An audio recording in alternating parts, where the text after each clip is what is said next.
Welcome to another episode of the 15-Minute a Day Cure. Today's topic, how to make your home feel more relaxing.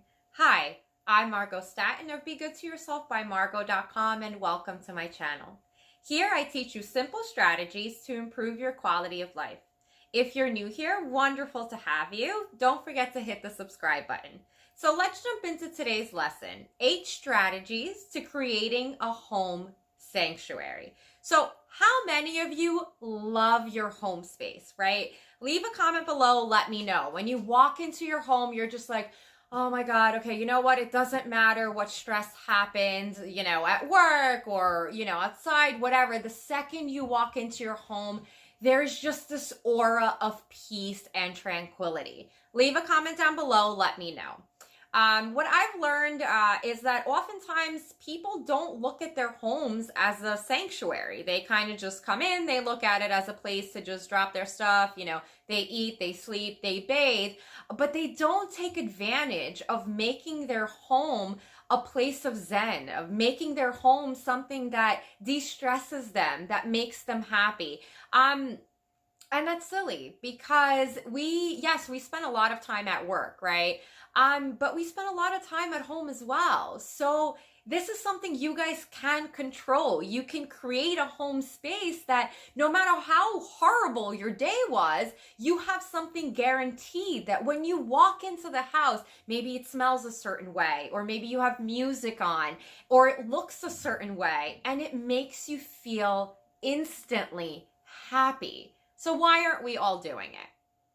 So a home sanctuary, right, or a happy home space, it's really a place for our well-being, right? It's a place that we should have and we should set up in such a way that we automatically de-stress. And there are a lot of different ways to do that. So I'm going to go over 8 specific strategies to begin making your home space a place you want to come home to, a place you want to escape to, that you want to wake up in. So let's start with number 1. So number 1 is to declutter to de-stress. A lot of the clients that I work with, they have just too much stuff and it's everywhere. And we're stressed and anxious as it is. And what you'll find is the more things you kind of have on top of each other, or if maybe the place is not clean or there's just a lot going on, it becomes very, very overwhelming. So you really need to invest the time to declutter. When I say declutter, I don't mean like get rid of all of your trinkets.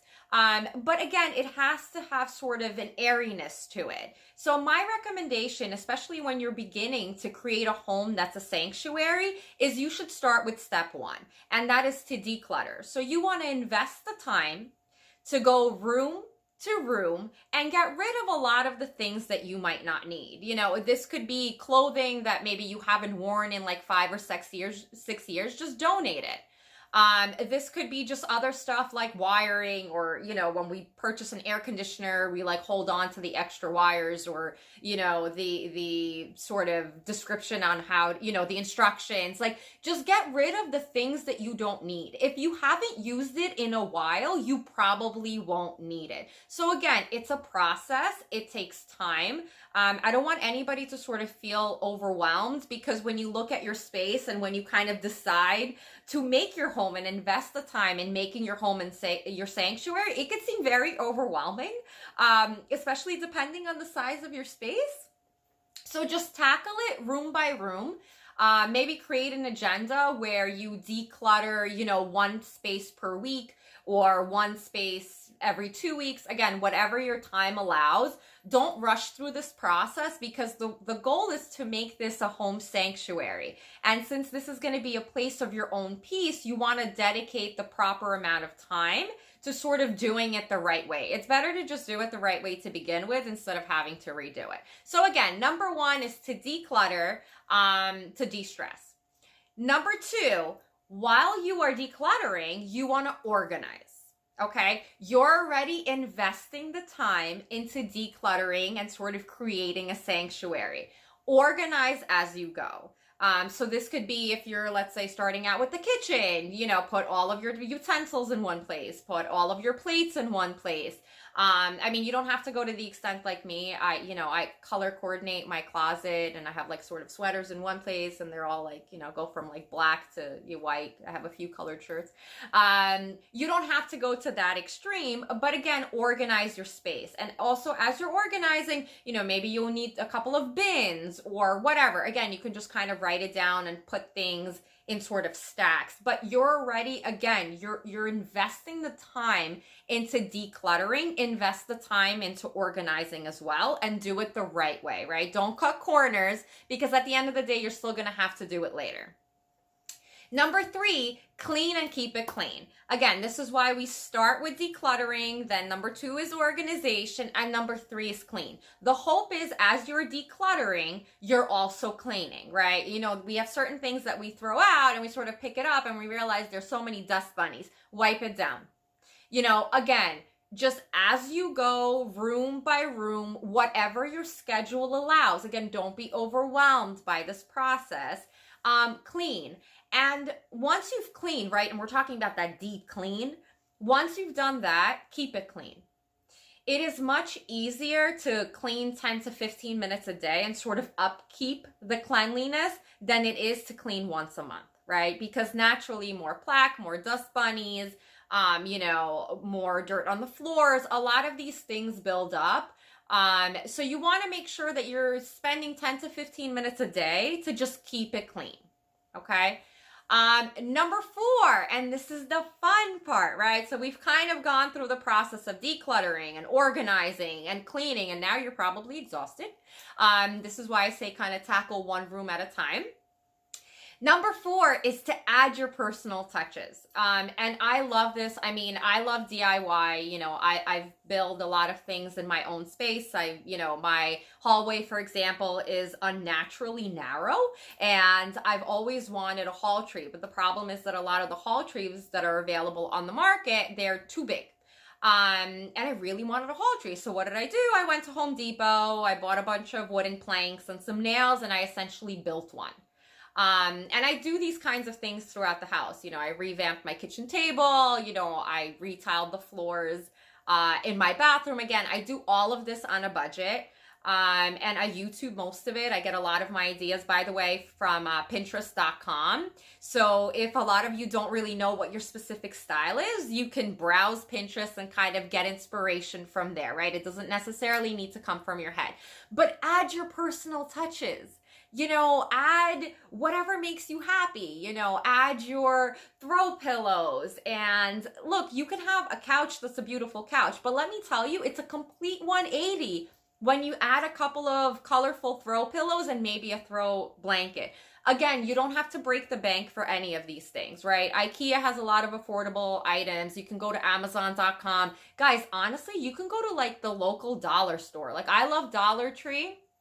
A lot of the things that are there are meant to be revamped. YouTube has a ton of videos on how to sort of glam up things that you'll find at the Dollar Tree. But that's the fun part, is adding your own personal touches, so now it's clean, it's organized, and now it reflects you. It reflects your taste, right? It reflects what you love.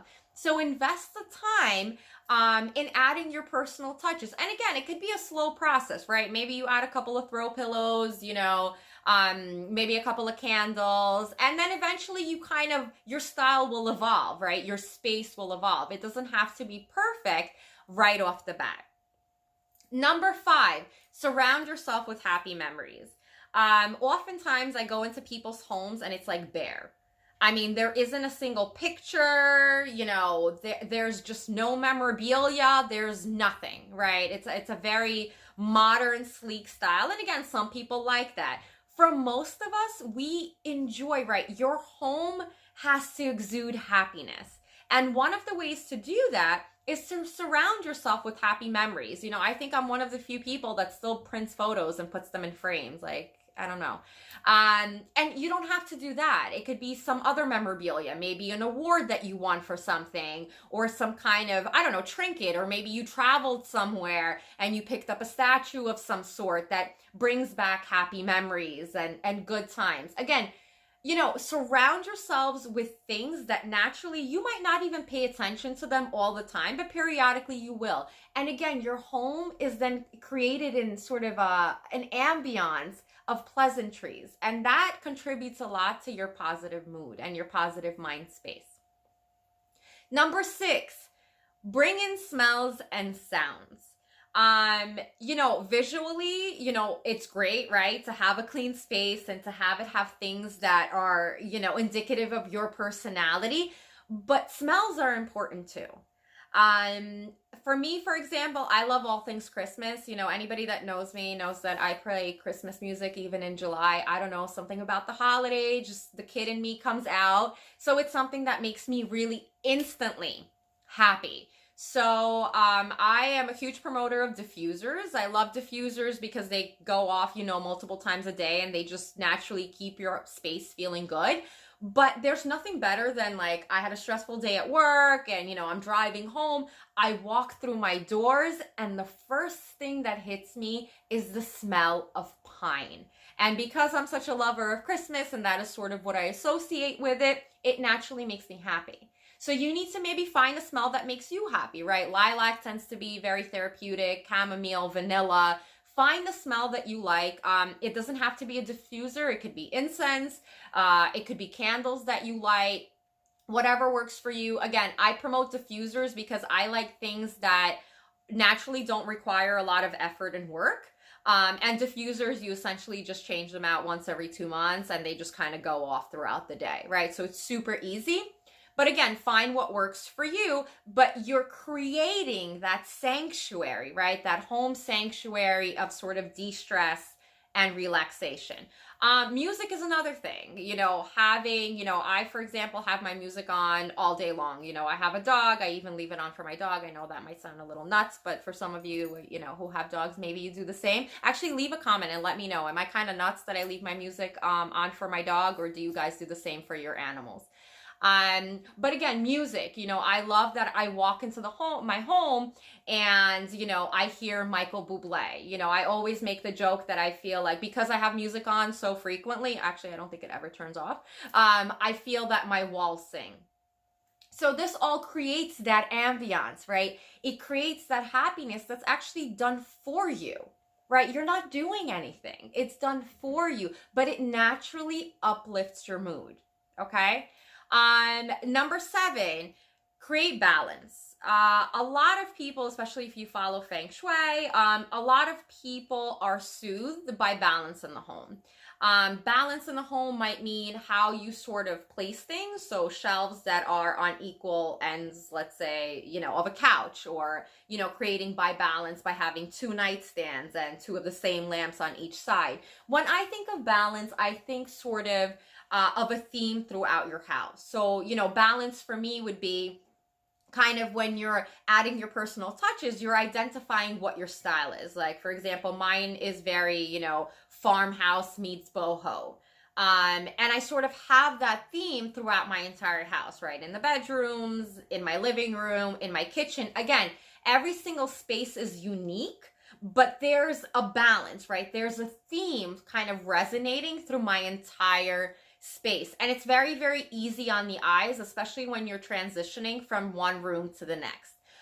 So this could be painting your walls, maybe a different color. A lot of people move into even a rental and like they leave the walls that like yellow or peach or white. Again, guys, you could just paint your walls. You can't imagine how much it uplifts the space by just putting a different color of paint, and you can have different colors in different rooms.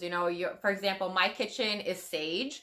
My living room is gray and my bedroom is an olive green, but it kind of all flows with sort of that farmhouse feel. And it's fun.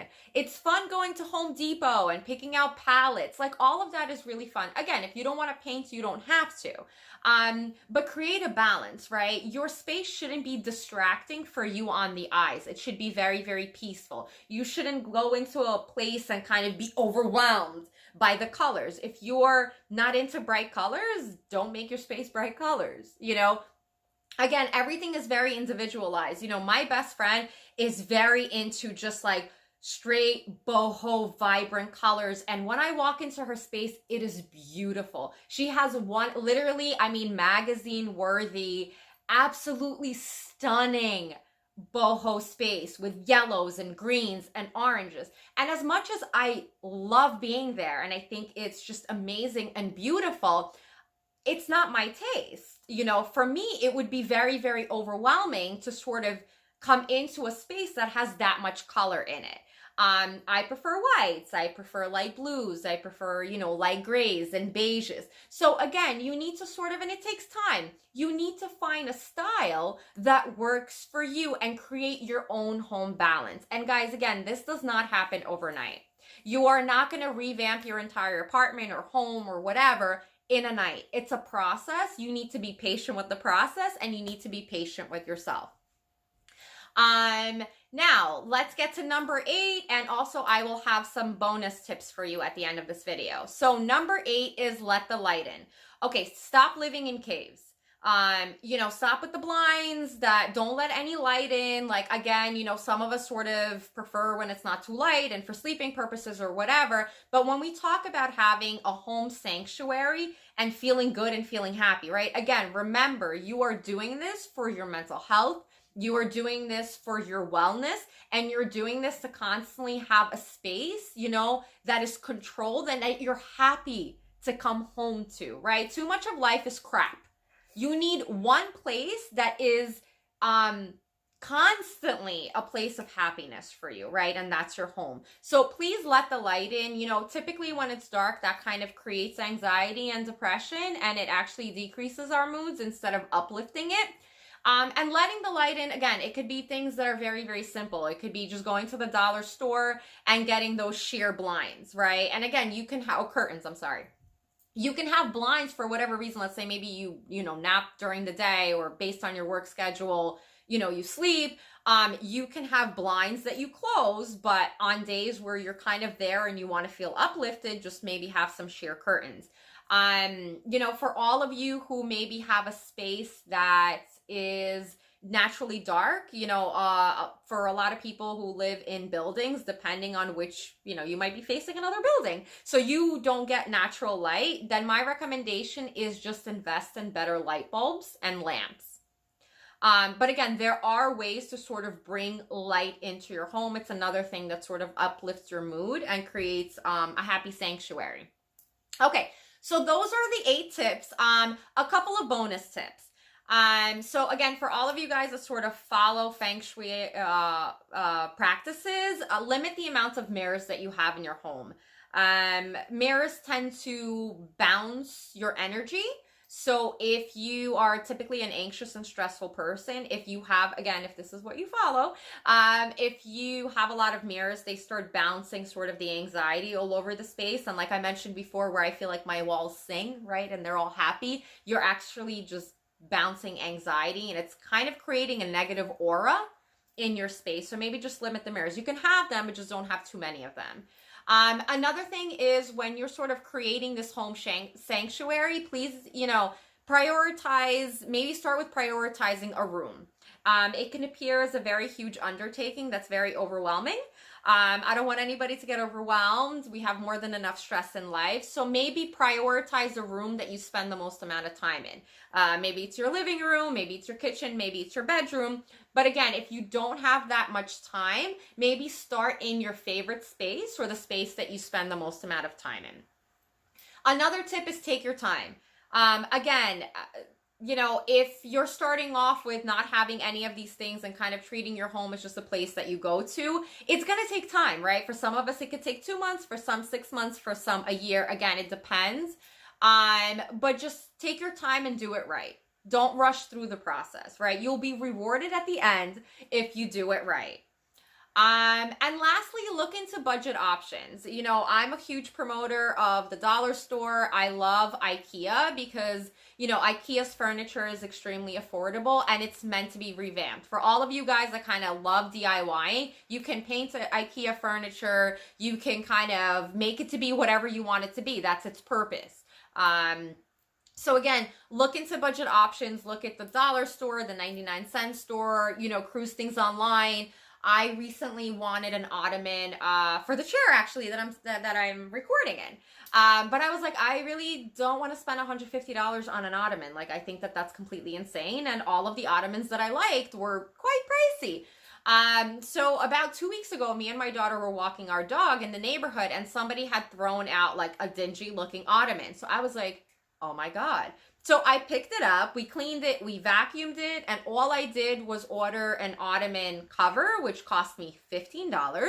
And now I have an amazing, beautiful ottoman that literally just took a little time, effort, some cleaning, and 15 bucks.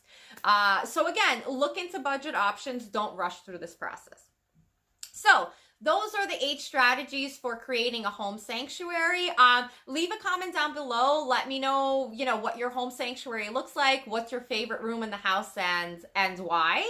And thank you so much for watching. If you enjoyed my video, please hit the like button and always remember to be good to yourself.